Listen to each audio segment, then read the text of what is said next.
Hello and welcome to Box Office Receipts. I'm your host Tyler Callahan, and we got the usual box office numbers, updates from Hollywood, and an update from Regal about reopening. Let's start with the numbers.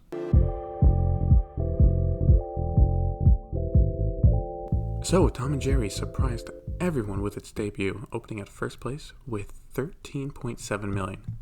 In second place is The Croods, A New Age with $1.2 million for a total of $52.3 million. In third place was The Little Things with $925,000 for a total of $12.9 million.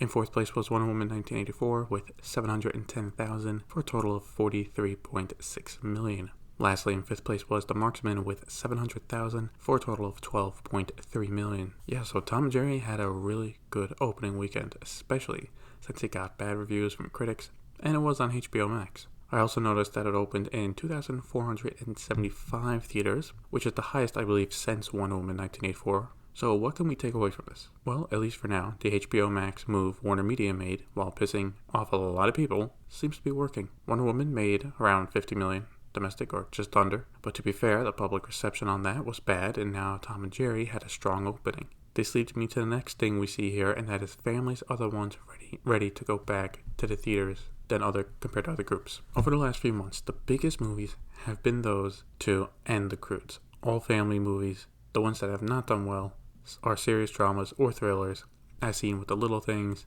and Judas and the Black Messiah, and News of the World. This actually makes sense since families have been cooped up together for about a year now, and they need some way to get out of the house. Theaters are a way to do that, especially since there are new movies coming. This also means Raya, a Disney movie with, assuming good reviews, should do great this weekend, if Cinemark was not an issue.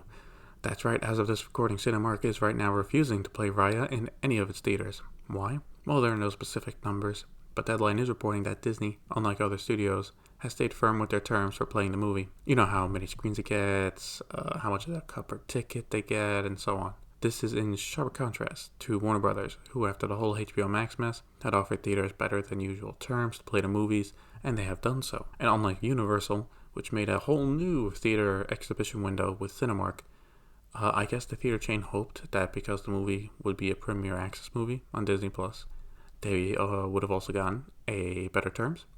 But no, it's Disney. What do you expect?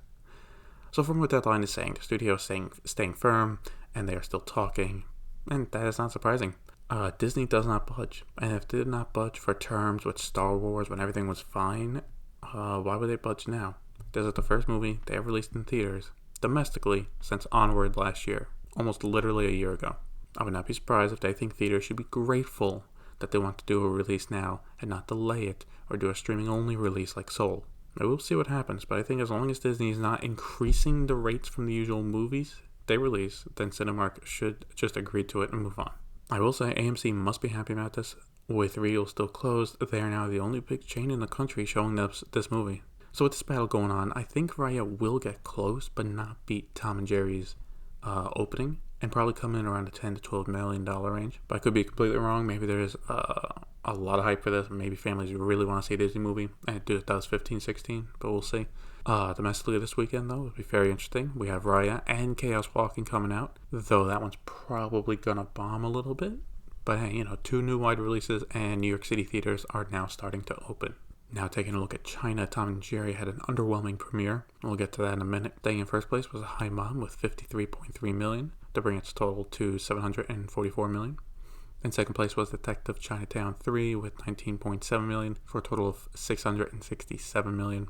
In third place was Endgame with $14.5 million for a total of $70 million. Fourth place was A Writer's Odyssey with $12.4 million for a total of $138 million. Finally, in fifth place was Tom and Jerry with $12.4 million. So yeah, weak opening for the movie, but it does not help that the holdovers from the movies from the new year are still strong, at least some of them.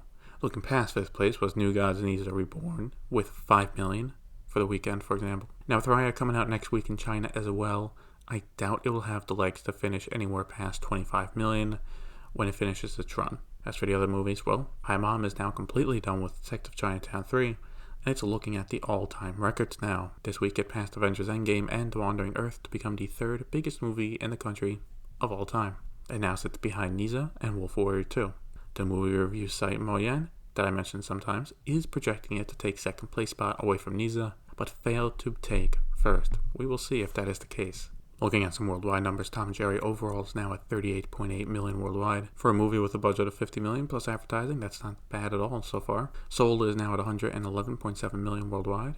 Raya should be able to pass this worldwide total in about 2 weeks or so, depending on how strong the domestic and China market is for it. Wonder Woman 1984 is now at 161 million, and The Croods: A New Age is at 156.1 million.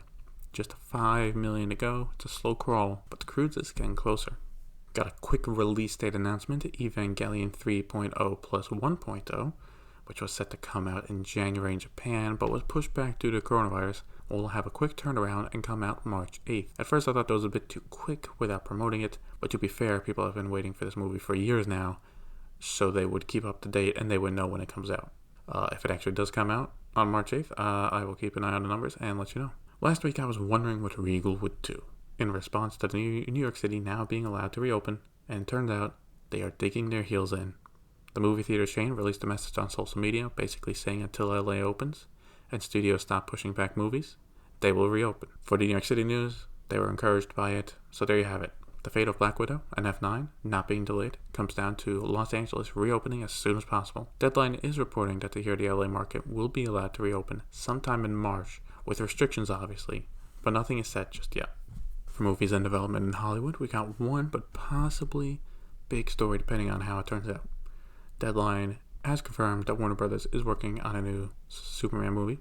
Right now the only things confirmed is that J.J. Abrams with his Bad Robot studio will produce it, and I'm gonna butcher his name, sorry. Ta-Nehisi Coates is writing the screenplay. Deadline is saying this is a reboot, but that's it. No idea if it's connected in any way to the DCEU or if Henry Cavill is coming back for it. There were also rumors after this was reported that Warner Brothers is looking to introduce a black Superman with this movie, which would make sense since this would be a reboot. Storyline-wise, it could work as its own separate thing, or bring him in after the Flash movie makes some changes. However, I do hope to see Henry Cavill as Superman one more time. I need that Man of Steel too. Alright, so for the rest of the podcast, we are going to talk about Viacom, CBS, and Paramount Plus, because they are making moves.